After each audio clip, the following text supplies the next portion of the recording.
Does anybody recognize what this is? This is equal, or NutraSweet, very common ingredient found all over the place in coffees, Dunkin' Donuts, Starbucks, and on a lot more things than you might realize.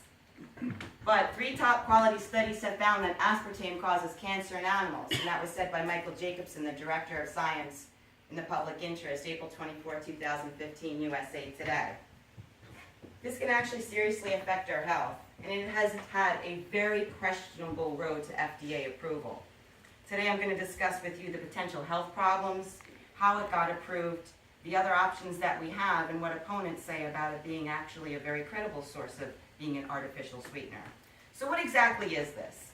This was actually a chemical discovered when they were doing ulcer research. They came up and found this combination of 50% phenylenediamine, 40% aspartic acid, and 10% methanol, all very bad drugs for our body.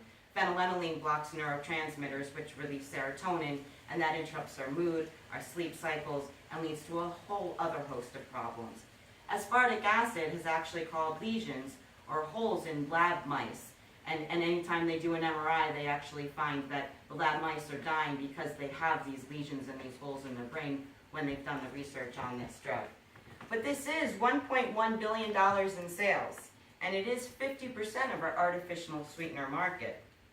It is in over 6,000 common products found on the market today.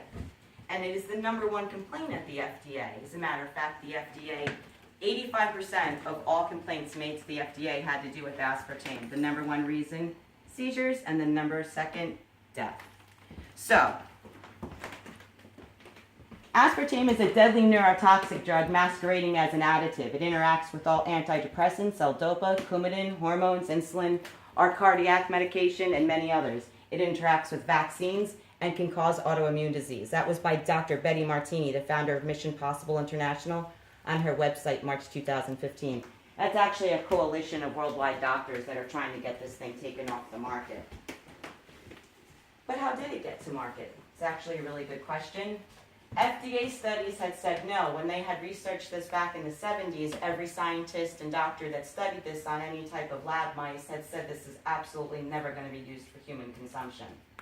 But Searle owned this, and they had invested a lot of money in it, and they had patented this molecular structure, so they had a really good interest to see this one come to market.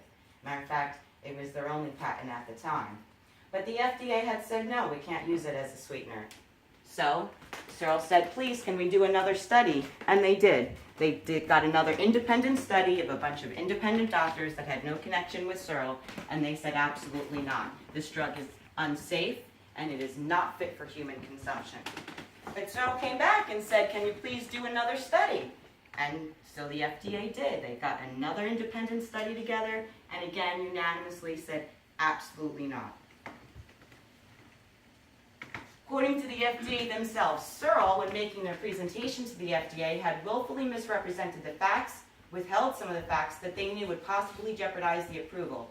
FDA officials were so upset they sent the file to the U.S. Attorney.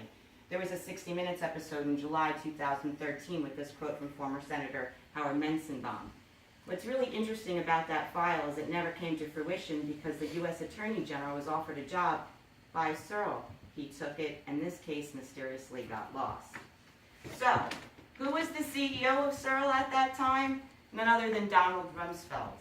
Donald Rumsfeld was also on the Reagan transition team. So, on the first day that he was inaugurated into office, January 21st, 1981, Ronald Reagan's first task was to fire the FDA commissioner who had been saying no to this and appointed a new FDA commissioner.